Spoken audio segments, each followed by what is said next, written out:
Salut à tous et bienvenue sur Astro Dobson, la chaîne qui vous permet de tirer le meilleur parti de votre monture. Aujourd'hui, épisode un peu spécial, dans un décor un peu spécial et avec un invité un peu spécial. Ce sont des phrases de youtubeurs, ça. C'est vrai ? C'est taillé. C'est pas grave. T'es adoubé. Ça y est, je suis adoubé. Au bout d'un an, je suis adoubé. Puisque cela fait donc 1 an que je pratique l'astrophotographie et je me suis dit que ça pourrait être sympa de faire un peu une sorte de rétrospective, de voir un petit peu la progression. Et pour ceux qui souhaiteraient se lancer dans l'astrophotographie, eh ben, c'est une façon de voir un petit peu ce à quoi ils vont pouvoir s'attendre durant leur première année. Alors, il faut savoir qu'il y a 1 an, je ne savais pas manipuler mon télescope, je l'avais même pas d'ailleurs, et j'y connaissais pas grand chose en photo, en montage. Donc cet épisode est avec mon camarade et ami Mathieu, c'est lui qui... Oui c'est vrai, bonjour. C'est lui qui fait en fait le montage de mes vidéos et puis qui m'accompagne aussi dans mes soirées astro. Et il m'a aussi un petit peu initié, on va dire, à YouTube puisque il a sa propre chaîne. Hein. Tout à fait. Parce que quand on fait pas de l'astro, nous, on fait ça.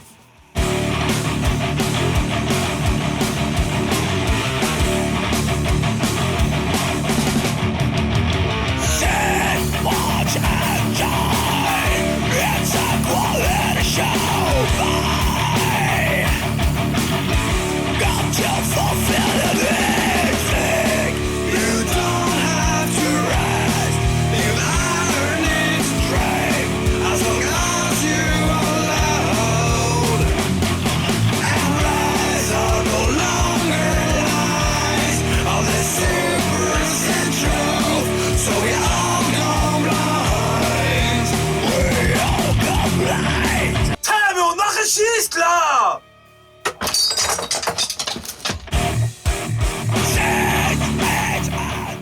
Ah bah bravo, toi t'en profites pour faire ton auto-promo. Ouais, on est chez moi, on n'est pas chez moi. Ouais, ça on est chez toi, Voilà. puis il paye la bière donc on peut y aller. Ok, donc pour démarrer, je pense qu'on va regarder déjà un petit peu la partie matérielle. Qu'est-ce que moi j'ai comme matériel à disposition? Ça va vous donner un petit peu un point de repère. Et donc le télescope que j'ai, c'est un Dobson Seascan 200 par 1200, pardon, à 8 pouces. Donc là vous l'avez à l'écran. Et je me rends compte que en termes d'astrophoto, pour moi, ça n'engage que moi, je pense que c'est le meilleur compromis, notamment par rapport à la distance focale de ce télescope qui permet d'avoir un grossissement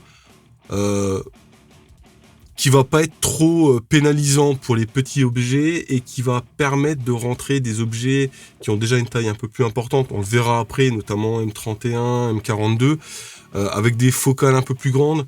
Ça rentre plus et c'est bien dommage parce que ça fait partie des objets qui sont peut-être un peu faciles, enfin, qui sont les plus faciles pour démarrer. On va dire ça comme ça.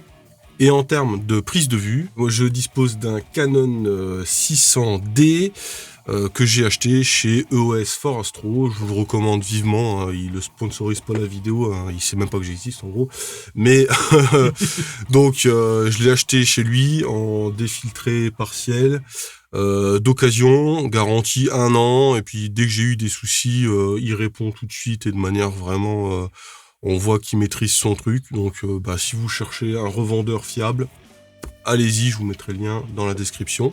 Et c'est parti, on va un petit peu balayer cette année d'astrophoto. Bon, alors déjà, une petite anecdote qui a le mérite, je pense, d'être contée, c'est que quand vous m'avez offert le télescope, vous m'avez dit, avec un Dobson, on peut pas faire de photos. C'est le vendeur qui nous a dit que malheureusement, avec ce type de monture, c'est pas possible. Donc c'est vrai que nos premières observations, on les a fait à l'oculaire. Mais, comme ma compagne a un réflexe, un soir, on s'est dit, allez, on va tenter, voir ce que ça donne, on sait jamais. Et un petit peu à tâtons, on a fait la mise en place du réflexe sur le télescope. Et cette photo-là, la Maglobulaire M3, c'est la première photo qu'on a prise. C'est vrai. Et on en a pris plein la tronche quand on a découvert cette image. Hein. Oui, mais parce que au final, si je me rappelle bien, c'est que on regardait dans l'oculaire, on voyait souvent pas grand chose, et ouais. on n'a pas mis l'appareil photo en se disant on verra plus de trucs. Ouais. On l'a juste mis en disant tu sais, après tout, on l'a, pourquoi pas, quoi. Et puis du coup, on a shooté le truc, on a vu ça, on dit waouh. Ouais. Et là, Wow, on est... c'est ça, c'est exactement ça. Le- Parce que on voit l'amas, on voit les petites étoiles. Alors c'est une pose unitaire, hein, il n'y en a qu'une seule, qui fait 0,64 secondes. M3, donc l'amas globulaire M3. Et on s'attendait pas à ça, puisque dans l'oculaire, on voyait une tache floue. Voilà. Et là, on s'est dit, on va essayer de regarder, on va shooter un petit peu d'autres objets dans le ciel. Avec le SceneScan, c'est super, ça nous emmène partout. Et l'objet suivant, on est resté sur un amas globulaire, l'amas M5. Et là, je suis étonné, d'ailleurs, quand je revois cette photo, une pose de 0,33 secondes. Alors, j'ai pas les ISO, malheureusement. Mais je sais que la première soirée, on avait boosté les ISO parce que on s'était dit que c'était peut-être la meilleure façon d'obtenir du signal. C'est ça, comme on connaissait rien en fait. Voilà, et on n'envisageait pas de faire d'empilement. Je connaissais même pas de logiciel à l'époque, je savais même pas ce que ça pouvait être que l'empilement. Bah, on n'avait absolument aucune notion d'astrophoto en réalité. Donc on s'est même pas dit, tiens, on va chercher des réglages adaptés à ce qu'on veut faire. On avait juste un appareil photo et on s'est dit, on va bidouiller les réglages, on va booster les ISO. Après, du coup, ça marchait pas bien, on les a baissés. Enfin, voilà quoi. Et vraiment, quand je la vois, quand je l'ai revue, je suis retombé dessus quand j'ai préparé l'épisode, j'ai dit mais elle est magnifique. Quand on a vu ça dans le live view, c'était super. Et après, on s'est dit, on va tenter des galaxies, voir si on obtient le même résultat. Et la suivante, donc, c'est le triplé du Lion. Alors, je sais pas si à gauche, on voit légèrement la galaxie du hamburger, je suis pas très sûr. Peut-être si tu sais ce que tu cherches. Voilà, mais donc M65, M66, une pause de 2 secondes à un ISO de 16 000. Alors 16 000, ne faites pas ça. Hein. Quand on fait de l'empilement, c'est pas du tout le réglage qu'on va chercher. On va plutôt être sur du 1250 ou 1600. C'est une bonne base en ISO. Là, on a mis 16 000 parce qu'on voulait voir des choses. Comme on faisait qu'une pause. Et puis, il faut noter que le Nikon D7700 va jusqu'à 52 000 ISO. Et généralement, je crois qu'on considère que la valeur maximum, sans avoir trop de bruit, c'est un quart de l'ISO maximum de l'appareil. Donc, grosso modo, on peut monter peut-être à 10 000 ISO. Faudra que j'essaye d'ailleurs, pour voir ce que ça donne. Voilà, notre première galaxie, sachant que dans l'oculaire, on voyait rien, quoi. Donc là, vraiment, on a vu apparaître le truc. Hein. Oui, mais en réalité, le truc qui était là, c'est qu'après avoir pris la première photo, on s'est dit, waouh, on s'est dit, d'accord, alors en fait, on va viser une zone du ciel qui est noire, on voit que dalle dans l'oculaire, C'est ça. et on va y coller l'appareil photo, et puis si ça se trouve, il y a des trucs qui vont apparaître, et des trucs sont apparus. Voilà. Et on a augmenté les ISO, mais effectivement, c'est une erreur à la con de débutant, je suppose. Et à mon avis, si l'image elle a un teint jaunâtre comme ça, c'est certainement parce qu'elle a chopé la lumière du lampadaire Voilà. du coin. Quoi. Sachant que quand on va faire de l'empilement, c'est pas forcément déconnant si on commence à avoir une image qui va s'oranger, puisqu'on va recalibrer les couleurs. Et là, je vous invite à aller voir le tuto que j'ai fait. Je vous mets le lien. Il s'affiche là tout de suite. Ouais, il s'affiche là. Voilà. T'étais pas encore un youtubeur suffisamment aguerrissant. Voilà. Tuto Cyril débutant, sans doff, sans script, pour vraiment démarrer et s'initier à l'empilement avec tout ce que j'ai pu apprendre au cours de cette année, justement. L'image suivante, pareil, c'est une pause de 0,77 secondes. Là, on a fait péter les ISO, 40 000 ISO, M81 et M82. La galaxie du cigare qu'on voit... on la voit vraiment pas mal. Alors que M81, quand on va commencer à l'empiler, elle est nettement plus grande. Alors j'ai pas eu l'occasion de la refaire parce que depuis chez moi actuellement, justement il y a un lampadaire là où elle se situe. Donc c'est pas cool, je vais devoir attendre un petit peu. Et là, super. Hein. Encore une fois, belle image, on voit rien dans l'oculaire. C'est un peu le saut de la foi, tu sais, quand tu prends une photo comme ça. T'es là, tu fais confiance à la mise en station de ton télescope, tu vois. C'est ça. C'est ça. Et ça, on va en reparler justement, parce que là, le centrage, c'est un coup de chance. Hein. Clairement, c'est un coup de chance, parce que le SceneScan, pour ceux qui le pratiquent, faire des séances où on va enchaîner la recherche d'objets, le Syscan perd en précision, et d'avoir un objet parfaitement centré comme celui-là, parce que l'image elle est brute, elle n'est pas croppée, rien du tout. C'est un coup de bol énorme. Et partant de cette soirée folle, donc je me suis dit que on pouvait essayer peut-être de se lancer dans quelque chose d'un peu plus robuste, un peu plus recherché, faire de l'empilage. Et mon premier essai s'est donc porté, comme beaucoup j'imagine, sur la Galaxy M31. M31, ma première photo d'M31 que j'ai du mal à regarder, je la trouve horrible. Aujourd'hui, je la trouve horrible, mais à l'époque, j'étais heureux comme tout. Oui, bah quand c'est toi ou enfin t'arrives à faire un truc comme ça, forcément sur le coup t'es content. Et après avec du recul, tu dis bon bah elle est floue, il y a des aberrations chromatiques, mais bon, faut bien commencer quelque part quoi. Alors par contre, on parlait tout à l'heure de distance focale et de champ. J'ai fait aussi un épisode sur le champ qui vous permet de simuler avec la connaissance de la distance focale et des caractéristiques de votre imageur, vous allez pouvoir simuler l'image que vous êtes censé obtenir. Et alors ce qui est très intéressant, et je m'en suis rendu compte en fait assez récemment, je sais pas si la souris elle fonctionne. Ah super, super. C'est qu'en fait ça, c'est vraiment que le cœur de la Galaxy M31. Il a changé. Attends, moi je vais le faire. C'est vraiment le cœur de M31 et la Galaxy est nettement plus grande. Et ça, si vous faites la simulation comme je vous le montre dans l'épisode, vous allez bien vous en rendre compte. Là, on n'a qu'une toute petite partie en fait d'M31. C'est pas du tout la Galaxy dans son entièreté. Donc bon, partant de là. Alors qu'on pourrait le croire en fait, désolé je te coupe, mais c'est vrai que quand on voit la vidéo, l'image là, on se dit le cœur de la galaxie, il est là, Ouais. tu vois. Alors qu'en fait, toi tu nous dis qu'il est plutôt ici et il fait le tour, là, Et il fait 4 fois l'image, surtout. Le cœur, il fait quasiment toute l'image et la galaxie elle-même fait au moins 3 fois l'image. C'est une galaxie qui fait 120 minutes, je crois. 120 minutes de largeur et on est avec le crop, on doit être à 30 minutes.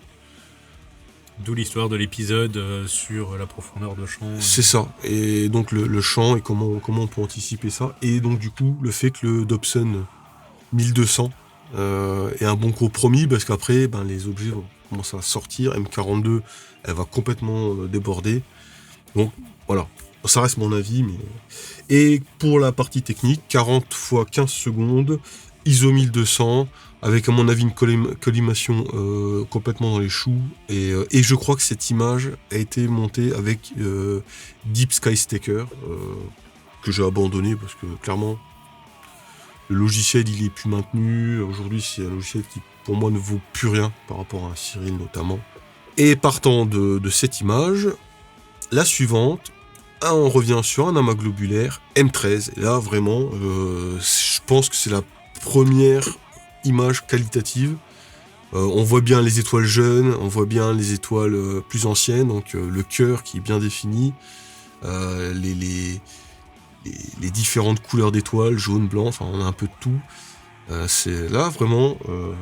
Alors, est-ce que tu pourrais juste expliquer pour ceux accessoirement qui ne sauraient pas différencier une étoile jeune d'une étoile vieille C'est la couleur. Oui, j'imagine bien. Les étoiles jaunes sont les étoiles plus jeunes et les étoiles plus anciennes sont les étoiles blanches. Et donc pour la partie technique, 40 x 3 secondes, ISO 1600.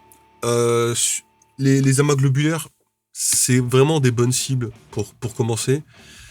Et notamment avec des pauses courtes. Quand on n'arrive pas au début, on maîtrise pas trop le Dobson. Faire des pauses courtes, ça se fait une petite garantie sur la netteté des images. Et pour le traitement, ça va simplifier d'avoir des images bien nettes. Donc, des amas globulaires en plus, il y en a partout. Donc, c'est des bonnes cibles pour se faire un petit peu la main. Alors, image suivante. Qu'est-ce donc ? Je les connais pas par cœur, sans déconner. Non, vas-y, dis. M51, la galaxie du Whirlpool. M51, alors il y a beaucoup plus de monde en fait dans la zone. On le voit quand on fait l'astrométrie sous Cyril, qui permet d'identifier les objets présents dans une image et surtout qui permet de faire l'étalonnage des couleurs. Franchement, belle image, moi je trouve, pour la 5e ou 6e photo. Hein. Globalement, ça commence à devenir sympa. Bah oui, je dirais quand tu fais de l'astrophoto, enfin, genre, t'as commencé il y a. C'est combien de temps après que t'aies commencé ça? À la louche. Ouais, c'était dans un mois et demi. Je veux dire, entre la première fois où tu mets un appareil photo sur le télescope et ça, il se passe un mois, tu commences vraiment. Là, on voit bien les bras de la spirale. Ouais. Donc là, du coup, c'est une galaxie qui aspire sa voisine, en fait. Hein, c'est ça, ils sont en interaction les deux. et qui a donné son nom à une marque d'électroménager. En plus, elle a quand même cette chance, ce bonheur ultime. On voit bien hein, que ça fait tout de suite penser un peu au tambour d'un sèche-linge. Seulement 12 fois 30 secondes. ISO 400. Alors, peut-être aurait-il fallu augmenter un peu les ISO. 400, c'est peut-être pas assez pour récupérer du signal. On est toujours sur le Nikon pour le moment. La décision n'a pas encore été prise d'investir dans un appareil photo dédié, donc on est encore sur le Nikon. Oui, c'est vrai, t'étais avec un appareil photo encore filtré et tout. C'est ça. C'est ça aussi qu'il faut le dire, tu l'as peut-être pas dit au début. Je sais plus si je l'ai dit, mais si, puisque si. Ouais. Et sachant que pour de la galaxie, un appareil défiltré n'a pas grand intérêt. Surtout sur un Dobson, parce on peut capter des choses sur M31 avec un appareil défiltré, quand on va faire vraiment des poses super longues et utiliser des filtres mis après et pas dans l'appareil. Mais là, il n'y a pas d'intérêt. L'intérêt va justement se révéler au niveau des nébuleuses, et on va le voir pas plus tard que tout de suite. Avec la première nébuleuse, du coup, je me suis dit, tiens, ça serait peut-être intéressant d'essayer une nébuleuse. Et là, on a NGC 6960, le nébuleuse du balai de sorcières dans la constellation du Cygne. Zone très riche en belles nébuleuses, vraiment en jolies nébuleuses. Et alors, là, on est sur un appareil filtré. Et on voit pas très bien. On voit pas très bien. Effectivement, du coup, c'est ici, là. On voit là qu'il y a des trous ici, voilà. C'est ça. 60 fois 10 secondes, ISO 1600, donc c'est pas assez de signal du tout. C'était un premier essai. Je trouve que l'étoile au centre est bien définie. Elle est belle. Hein. Honnêtement, elle est belle. Elle est belle. Elle fait pas d'aberration, parce que souvent les grosses étoiles font des aberrations qui sont pas esthétiques. Là, non. Vraiment. Sympa. Et là, décision a été prise d'investir. Parce que je me suis dit, là, il faut aller plus loin. C'était plus possible. Il faut aller plus loin, c'est plus possible. On revient ensuite à un petit amas globulaire, magnifique, amas M15, l'amas du Pégase, 38 x 5 secondes, encore une fois des pauses très courtes, et pourtant quelque chose de vraiment sympa. Alors on voit en termes de dimension, il est quand même plus petit que celui que l'amas d'Hercule. Voilà, image sympa, là ça commence à devenir vraiment bien. Je suis passé sous Cyril, je commence un petit peu à comprendre les différents paramètres. Et après un amas globulaire pour se faire la main, ça reste accessible. Puis il y a beaucoup moins de flou de bouger sur le coup là, tu vois, c'était... on voit que les étoiles, elles sont pas... Il y a un peu flou, mais ça va. Ça commence à être pas mal. On pourrait presque en faire un fond d'écran. Tu vois. Ça commence à devenir... ouais. M27, une jolie nébuleuse. Alors de mémoire, c'est dans le Petit Renard, je ne veux pas dire de bêtises. Mais ça, c'est un objet qui va révéler beaucoup plus de choses avec un appareil défiltré. 55 poses de 10 secondes à ISO 1600 et justement, photo suivante. Voilà la version, toute première photo faite avec le Canon 600D défiltré partiel. Et là, clairement, on se rend compte de l'intérêt que porte sur les nébuleuses d'avoir un appareil défiltré. Nettement plus de détails. Alors que, globalement, il y a 40 poses de 15 secondes. ISO 3200, alors là, je sais pas, sur les prochaines photos, je sais pas pourquoi, mais j'ai commencé avec cet appareil avec du ISO 3200 et je pense que c'était une grosse erreur, on va le voir ensuite. Ça fait des choses pas très jolies sur les images et je suis redescendu en fin d'année à 1600. Mais vraiment, ça commence à devenir... On voit du détail. Ok. Photo suivante. Alors là, j'ai refait NGC 6960 avec le défiltré. Il commence à y avoir des choses, mais clairement pas assez de photos. 20 photos seulement, de 20 secondes. ISO 3200, toujours la même bêtise. Et aussi le gros défaut peut-être que j'ai eu pendant longtemps, c'est d'essayer de faire un maximum d'objets dans la soirée. Clairement, une soirée, on va se concentrer sur un objet, peut-être 2, et pas plus, parce que au final, si on veut obtenir quelque chose de vraiment joli, il faut multiplier les temps de pause, il faut vraiment essayer d'avoir le temps de pause le plus long, avec un ISO moyen, et faire beaucoup de photos. Voilà, bon, je pense, comme tout débutant, on a envie d'explorer. On explore. On a envie d'aller vite, je pense, comme tout débutant. On veut tout de suite un bon résultat, on veut prendre des raccourcis, et puis finalement, on se rend compte que les raccourcis, c'est pas... Si ça marchait, ça fait longtemps que tout le monde ferait pareil. Et puis, et justement, pour revenir à l'histoire des temps de pause et tout ça, c'est ce qu'on avait fait récemment. À un moment donné, on s'est dit, tiens, il fait beau sur plusieurs jours. Voilà. Et on s'est dit, ce soir, on fait tel objet. Ça a fait 1h30 en tout de temps de pause. Ouais. Avec des photos de 20 secondes. Enfin, c'était des pauses de 20 secondes. Toutes les 20 secondes, ça reprend une photo. Et le lendemain, on a fait un autre objet. Voilà, parce qu'on savait que...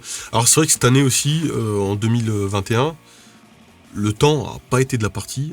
Clairement, les temps où on ne pouvait pas faire de soirée astro parce qu'il faisait moche, des fois ça durait plusieurs semaines, c'était voilà. Donc, après on est en Moselle aussi. On est en Moselle, c'est vrai. 20 fois 20 secondes, donc ça c'est un objet que je veux re-shooter dans de meilleures conditions, avec toute l'expérience pour voir ce que j'arrive à en ressortir. Et là, encore une fois, sur mon Dobson 1200, il tient juste. Si j'avais une focale un peu plus longue, l'objet passerait pas dedans. Parce que déjà qu'il dépasse un petit peu au-dessus, en dessous, mais là, bon. NGC 7023, la nébuleuse de l'Iris, une nébuleuse par réflexion. Ce qui veut dire qu'elle n'émet pas sa propre lumière, mais elle utilise la lumière, entre guillemets, utilise, d'un objet proche. Comme son nom l'indique, elle réfléchit la lumière. Elle réfléchit la lumière, et en fait, nous, ce que nous allons capter, justement, c'est l'absence d'étoiles, on va dire, derrière, ou les petites grains qu'on va avoir dans l'image et qui vont former comme ça quelque chose qui va, au bout d'un temps de pause qui va être long, parce que pour obtenir, surtout avec un Dobson, des nébuleuses en réflexion, c'est vraiment compliqué. Là, il n'y a rien par rapport à ce qui est la nébuleuse. On la devine à peine. Et ça aussi, c'est un objet que j'aimerais vraiment refaire. 40 pauses seulement, de 10 secondes. Donc clairement, pas assez de signal. Hein. La nébuleuse est nettement plus grande que ça. Mais j'étais content parce que vraiment, c'est un bel objet. Ça reste un bel objet, ça reste une belle image.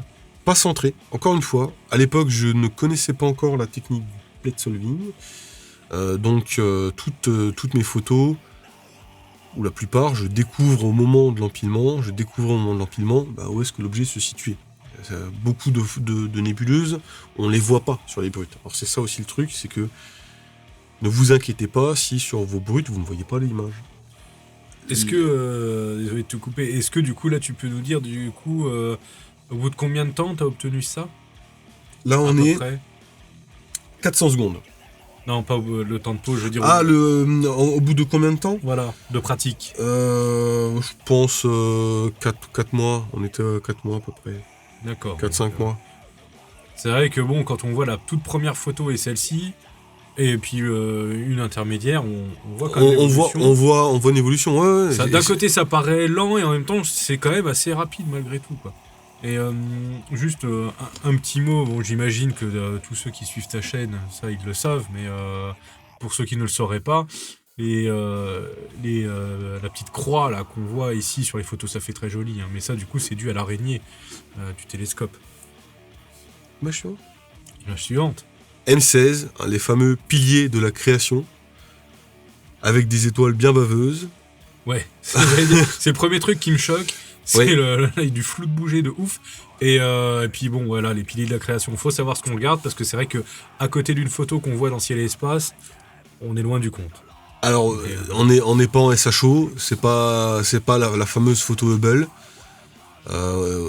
Belle nébuleuse, je la trouve magnifique. La difficulté sur cette nébuleuse, c'est qu'au moment où je l'ai shootée, elle était très basse dans l'horizon.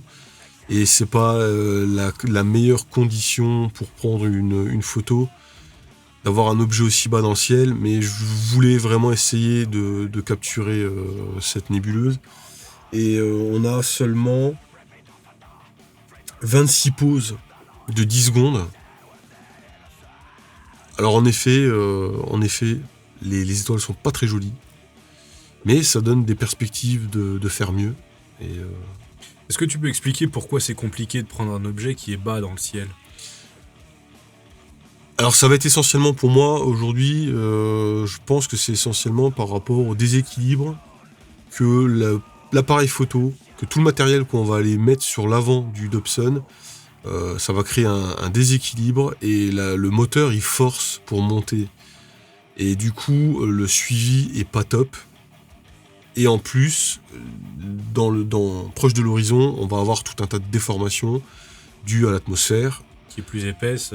Exactement. On traverse plus d'atmosphère. Voilà, En fait. il y a l'humidité, il y a des choses comme ça qui peuvent être plus basses dans l'atmosphère. Donc, c'est pas forcément des conditions idéales. Et après, sur la partie technique, donc le suivi que peut poser le poids. On peut pas régler comme sur une monture équatoriale avec des contrepoids. On peut pas faire de réglage. On enchaîne alors avec un objet magnifique que j'adore, mais qui est difficile à prendre. NGC 6888, la nébuleuse du croissant. L'image est belle.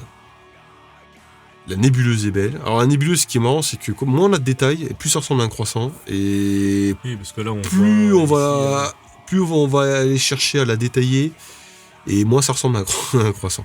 Alors on remarque aussi le nombre d'étoiles qui Ouais, il y a un paquet d'étoiles. est incroyable. Hein. L'impression que tu as voulu prendre la photo et qu'il neigeait. Tu sais.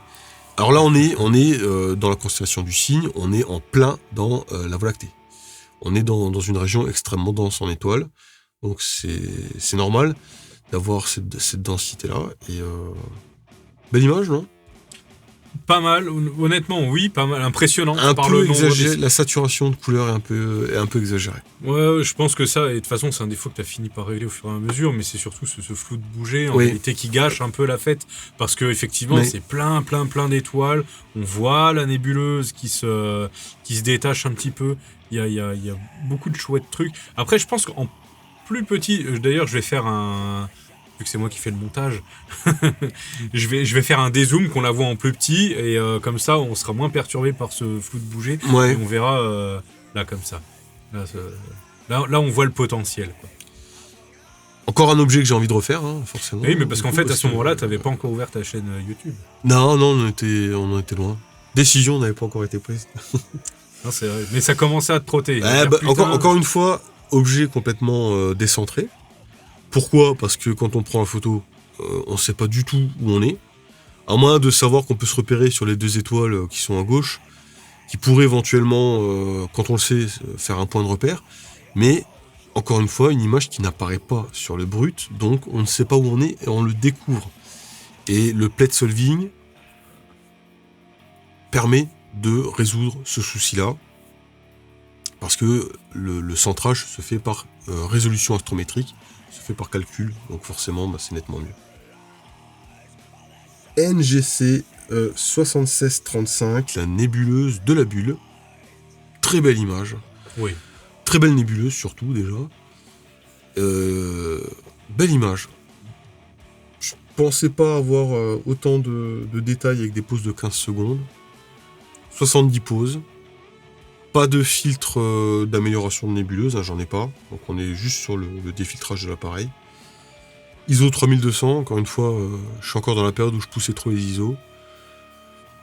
Bon. Mais incroyable, cette illusion d'optique d'avoir une bulle.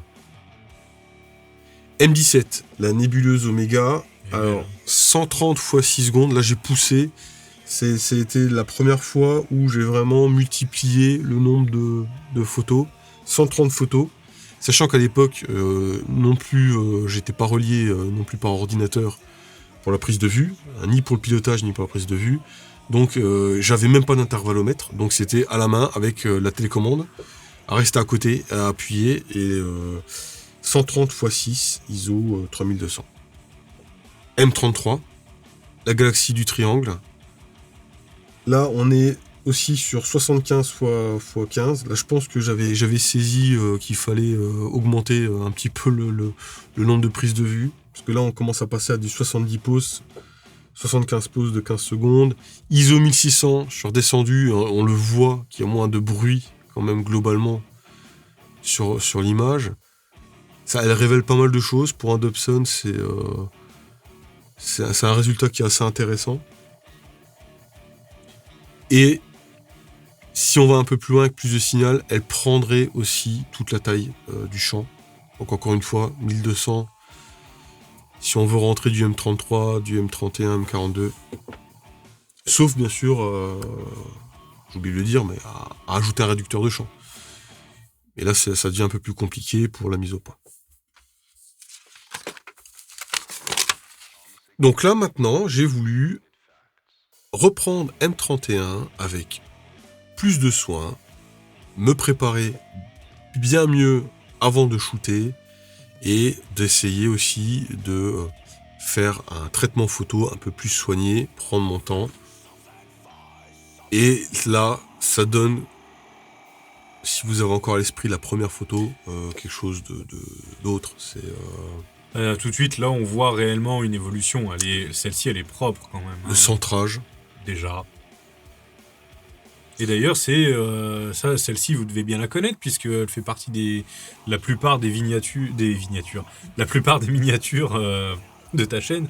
On la voit souvent, celle-là. Et dans le tuto de Cyril, c'est celle-là qu'on traite, et les fichiers bruts sont à disposition pour ceux qui voudraient essayer, qui n'ont pas de télescope. Vous pouvez télécharger les fichiers et traiter cette image-là.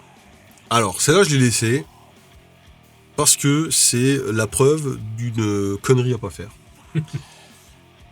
J'ai commencé donc à partir de fin d'année 2021 à bien l'avoir en main, le plate solving. J'ai fait une vidéo là-dessus sur comment on peut piloter un télescope avec plate solving, donc calculer la position du télescope sans faire d'alignement 2 étoiles, et on lui donne un objet, et là on voit M42 qui est parfaitement centré parce que c'est le télescope qui a été cherché, qui a corrigé son erreur. Et je me suis dit, c'est génial, je vais pouvoir piloter mon télescope à distance, et puis même mieux, je me mets à l'intérieur tranquillement, et puis le télescope il va shooter le truc qui est dehors. M42 qui passait devant la fenêtre, super.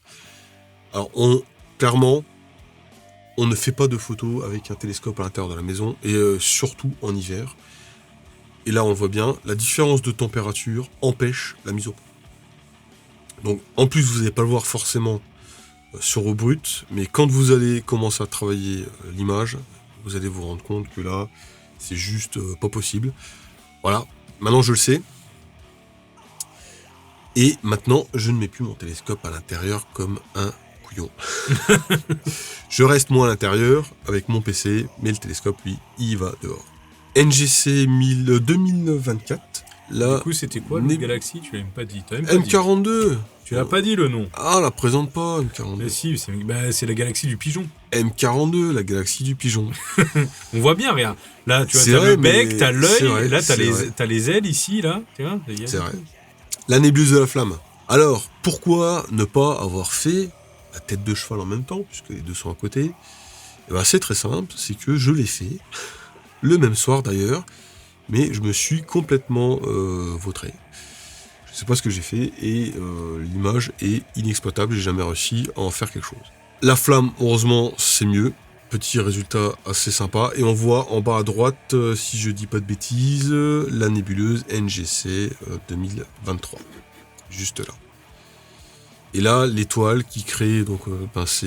Alors, si je dis pas de bêtises, autour de l'étoile, ce qu'on voit, c'est le reflet du miroir primaire, je crois. Ou du tube. Voilà. C'est ce genre d'aberration qui est pas forcément esthétique quand on a des étoiles comme ça. Ah, bah la revoilà, la nébuleuse. Bah oui, on allait pas s'arrêter sur un échec. Elle est belle, hein. Là, honnêtement... M42, 42 fois 50 secondes. Et oui, on peut shooter plus que 30 secondes avec un Dobson. Qui l'eût cru? Comme quoi ça, c'est un mythe. Bah, je sais pas d'où ça sort exactement. On peut shooter de manière qualitative. Là, on est à 50 secondes de pause et j'avais fait 45 prises et Cyril m'en a rejeté 3. Donc a priori, c'est que ça pose pas de problème. Voilà. Alors après, 50 secondes sur M42, ça n'a pas forcément d'intérêt puisqu'on va cramer le cœur. Là, on voit que le cœur il est cramé. Oui, c'est vrai que... En fait, l'extérieur, là ici, là, c'est chouette, je trouve. Hein. Ouais. C'est quand même plutôt bien défini et tout. Par contre, effectivement, là, c'est un peu... c'est cramé. C'est cramé. C'est cramé. Bon, en plus, à savoir que, du coup, normalement, si on arrive à prendre ça avec beaucoup plus de détails, c'est bien plus gros, on arrive à aller bien plus loin. Et ça ressemble plus à un pigeon, d'ailleurs. C'est ça. Mais bon, cela dit, pour quelqu'un qui allait à tâtons...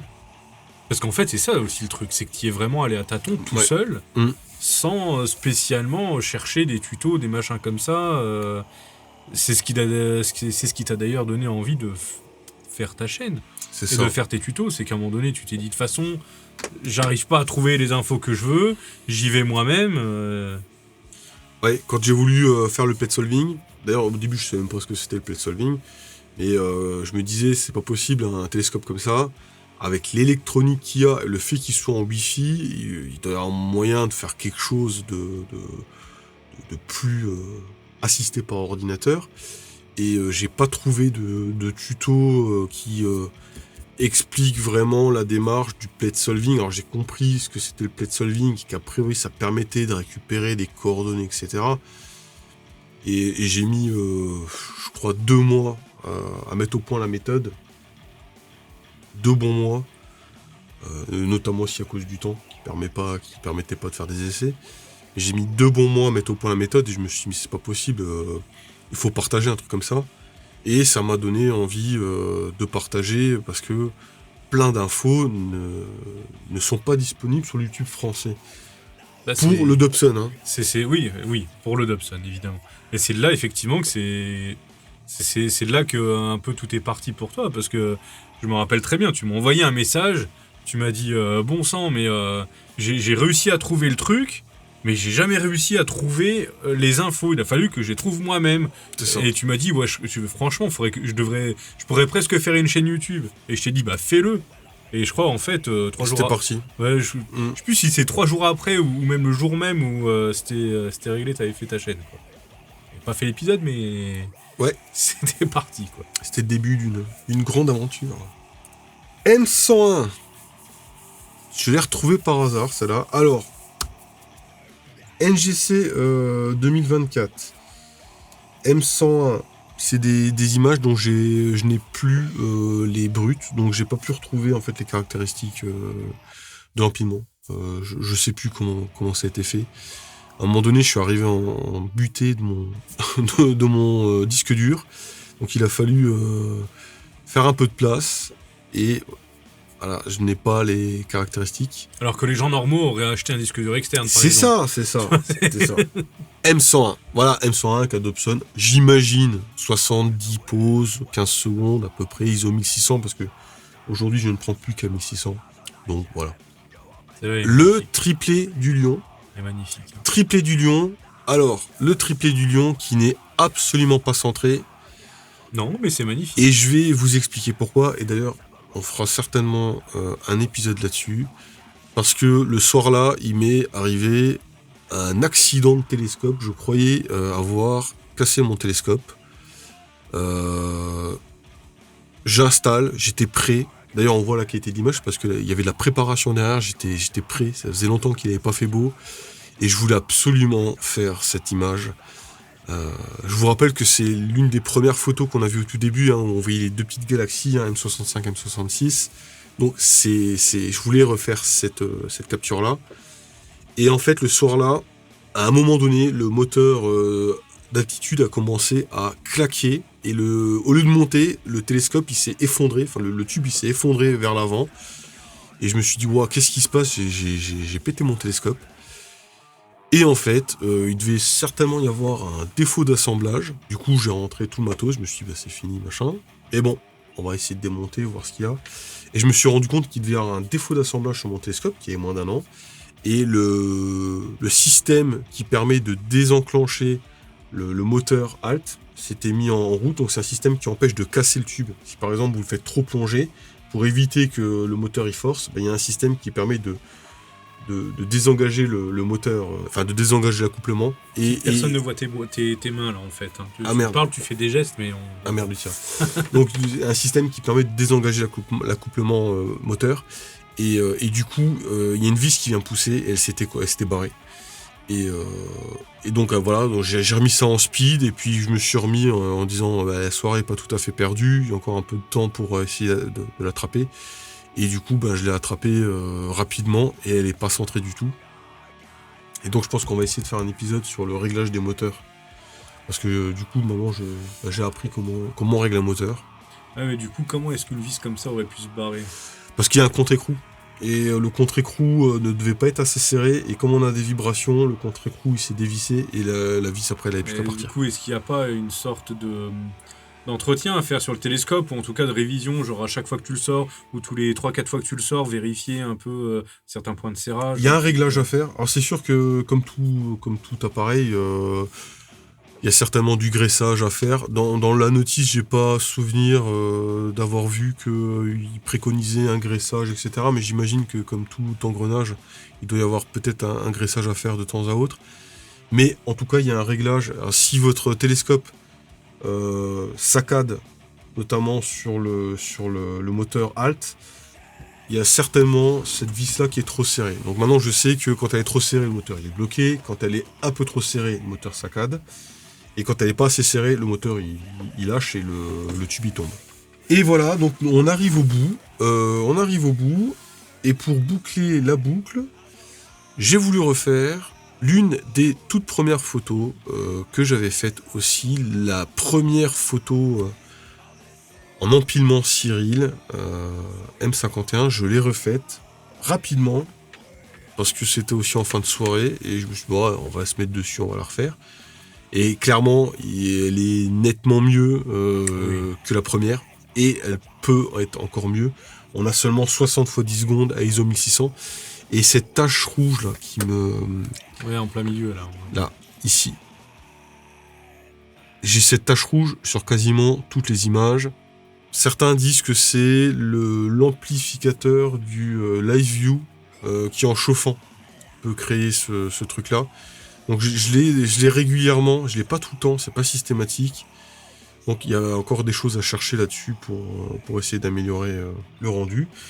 Et puis alors je vais vous montrer aussi, alors je sais pas si on va la voir, je me suis amusé à faire un Starless de M31, donc c'est un algorithme qui retire les étoiles.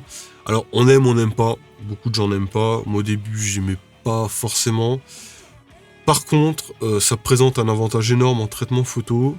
Je suis en train de regarder, mais je pense que on doit pouvoir, avec des photos courtes, justement tu parlais des flous de bougies d'étoiles, avec des photos très courtes, on doit pouvoir prendre... Que les étoiles.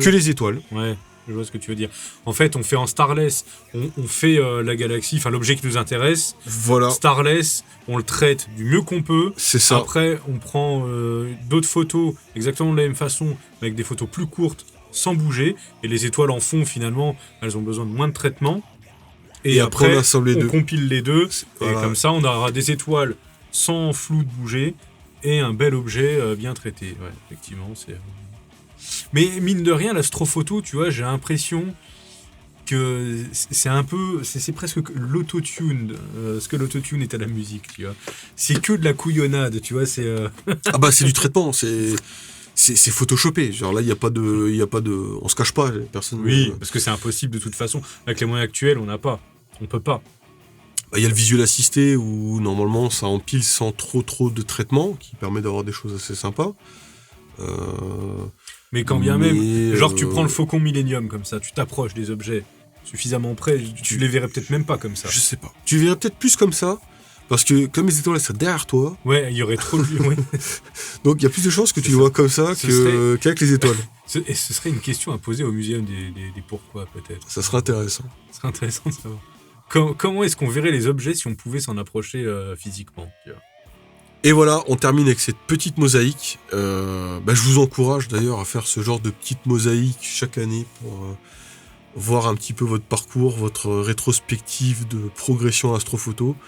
Elle me plaît bien cette mosaïque. Ouais, mais elle est jolie, mais là en plus, parce que c'est vrai que nous on a commenté des images en plein écran et tout. Oui. Alors, déjà, des images prises par un débutant qui y allait en autodidacte, en tâtonnant, sur un peu moins d'un an de pratique, ce serait presque intéressant que tu refasses l'année qui suit la même mosaïque. Ouais, d'aller rechercher chaque objet.